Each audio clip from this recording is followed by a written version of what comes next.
पत्रकार बंधुओं को नमस्कार। प्रधानमंत्री की डिग्री का मामला जब से सामने आया है, पूरी की पूरी भारतीय जनता पार्टी बौखला गई है। सारे मंत्री, सारे प्रवक्ता, सारी की सारी भारतीय जनता पार्टी अपने प्रधानमंत्री के फर्जी डिग्री को सही साबित करने में जुट गई है। और मैं इसको फर्जी डिग्री क्यों कह रहा हूं? इसलिए कह रहा हूं कि प्रधानमंत्री जी ने जो डिग्री सार्वजनिक की है,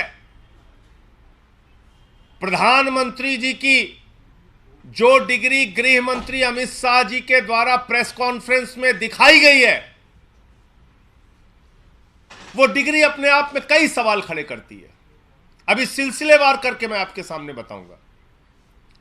लेकिन एक बात बहुत स्पष्ट है कि भारत के चुनाव आयोग का नियम यह कहता है कि अगर आप अपनी संपत्ति के बारे में कोई गलत जानकारी देते हैं, अगर आप अपनी डिग्री के बारे में कोई जानकारी गलत देते हैं, तो आपकी सदस्यता रद्द हो सकती है। यानी भारत के प्रधानमंत्री की डिग्री जांच करा ली जाए, वो फर्जी निकलती है, तो मोदी जी की सदस्यता पूरी तरीके से रद्द हो जाएगी।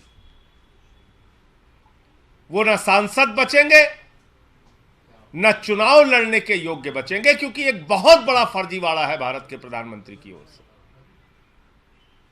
तो इसलिए अब मैं आपको सिलसिलेवार करके बताऊंगा कि इनकी डिग्री फर्जी कैसे।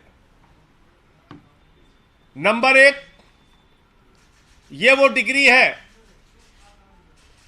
जो गृह मंत्री अमित शाह ने प्रेस कॉन्फ्रेंस करके दिखाई थी और कहा था कि प्रधानमंत्री की मास्टर डिग्री ये है। गुजरात विश्वविद्यालय से उन्होंने मास्टर ऑफ आर्ट्स किया है। अब इस डिग्री में देखिए आप, नकल के लिए भी अकल चाहिए होती है, लेकिन इस नकल में अकल का इस्तेमाल नहीं किया गया। यहां पर यूनिवर्सिटी लिखा हुआ है और यूनिवर्सिटी की स्पेलिंग में विक्ट्री का वी जो आता है, उसके इस्तेमाल की जगह बैट का भी इस्तेमाल किया गया है। यह हो गया यूनिवर्सिटी। तो हमारे मोदी जी यूनिवर्सिटी से पढ़ाई किए हुए हैं और इसी सर्टिफिकेट में एक जगह और यूनिवर्सिटी लिखा हुआ है, नीचे उसकी अंग्रेजी ठीक लिखी हुई है। यहां बी आ गया, यहां पे विक्ट्री का वी आ गया। ये देखिए आप, इसी सर्टिफिकेट की बात कर रहा हूं जो गृह मंत्री जी ने दिखाई। दूसरा, मास्टर ऑफ आर्ट्स जिस फॉन्ट के अंदर लिखा गया है, जिस फॉन्ट में, यानी कि जिस लिपि शैली में मास्टर ऑफ आर्ट्स लिखा गया है, इस लिपि शैली की शुरुआत 1992 में हुई है। यह फॉन्ट, यह लिपि शैली, मास्टर ऑफ आर्ट्स जिसमें लिखा गया है, यह लिपि शैली आई है, यह फॉन्ट आया है 1992 में। और प्रधानमंत्री जी का क्या दावा है कि उन्होंने 1983 में ही एमए पास कर लिया था। यह है दूसरा सवाल। अब तीसरा सवाल और सबसे बड़ा सवाल यह है प्रधानमंत्री जी का।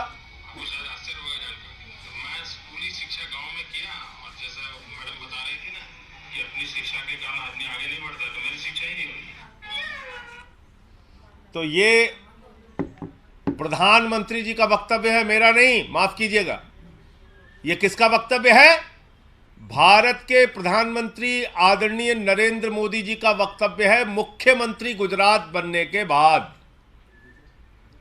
आज मेरा सिर्फ एक सवाल है मीडिया के माध्यम से, और भारतीय जनता पार्टी के किसी भी नेता में अगर साहस और हिम्मत है तो जाकर प्रधानमंत्री जी से इस सवाल का जवाब पूछ के बता दीजिए। सवाल क्या है? 79 में और 78 में अगर बैचलर डिग्री दिल्ली विश्वविद्यालय से प्रधानमंत्री ने कर ली, 1983 में मास्टर ऑफ आर्ट्स की डिग्री गुजरात विश्वविद्यालय से कर ली। अगर आपकी 1989 में बीए की डिग्री हो गई, 1983 में एमए की डिग्री हो गई, तो भैया प्रधानमंत्री जी देश के सामने इस बात का खुलासा कर दीजिए कि फिर 2005-06 के दौरान या मुख्यमंत्री बनने के बाद का ये जब का भी भाषण है, आपने क्यों एक टीचर को संबोधित करते हुए कहा कि आपकी कोई शिक्षा दीक्षा नहीं है, स्कूली शिक्षा के आगे आप नहीं पढ़े। ये तो आपका बयान है, मेरा बयान नहीं है। ये बयान तो आपने दिया है प्रधानमंत्री जी, ये बयान आपका है, मेरा बयान नहीं है। मैं स्कूली शिक्षा गांव में किया, और जैसा मैडम बता रही थी ना कि अपनी शिक्षा के कारण आदमी आगे नहीं बढ़ता, तो मेरी शिक्षा ही नहीं हुई। मेरी शिक्षा ही नहीं हुई, ये नरेंद्र मोदी जी गुजरात के मुख्यमंत्री बनने के बाद कह रहे हैं एक टीचर को संबोधित करते हुए।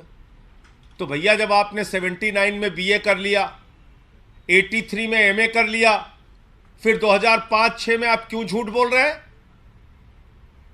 इसका मतलब ये सच बोल रहे थे मुख्यमंत्री रहते हुए, जो उन्होंने कहा वो सच था, वो सच था। उसके पहले के जो उनके डिग्री के खुलासे हैं वो झूठे हैं, गलत हैं। और इसी तरीके से उन्होंने यूनिवर्सिटी से पढ़ाई की है, इंटायर पॉलिटिकल साइंस में यूनिवर्सिटी से पढ़ के आए हैं मोदी जी। तो इसलिए गुजरात हाई कोर्ट का जो फैसला आया वो अपने आप में बड़ा ही चौंकाने वाला है, हास्यास्पद है कि सीआईसी ने ऑर्डर दिया था डिग्री दिखाने के लिए, गुजरात का विश्वविद्यालय गया हाई कोर्ट में कि डिग्री ना दिखाई जाए, और गुजरात के हाई कोर्ट ने जुर्माना कर दिया अरविंद केजरीवाल जी के ऊपर, जिसका कोई लेना देना नहीं। वो गए भी नहीं अपील में। तो इसका मतलब दाल में काला नहीं, पूरी की पूरी दाल काली है। और नकल के लिए भी अकल चाहिए, उस अकल का भी इस्तेमाल यह डिग्री दिखाते समय नहीं किया गया है। और बीजेपी की सारी लीडरशिप और स्वयं प्रधानमंत्री जी जवाब दें कि 79 में अगर आपने बीए किया, 83 में आपने एमए किया, तो 2005-06 में आपने क्यों कहा कि आपने कोई शिक्षा स्कूली शिक्षा के बाद नहीं की है? अर्थात या तो आपकी डिग्री फर्जी है या आपका बयान झूठा है। दो में से एक ही बात हो सकती है। आपका कोई प्रश्न हो आप पूछ सकते हैं। आप लोग तो सवाल उठा रहे हैं बीजेपी का, बीजेपी के लोग कह रहे हैं कि ये सवाल इसलिए उठाए जा रहे हैं क्योंकि जो भ्रष्टाचार के मामले में ध्यान रखाया जा सके। और देखिए, भ्रष्टाचार के मामले में क्या बोला जाए? भ्रष्टाचार तो मोदी जी के साथ आसमान में घूम रहा है। इस भ्रष्टाचार का जवाब कौन देगा?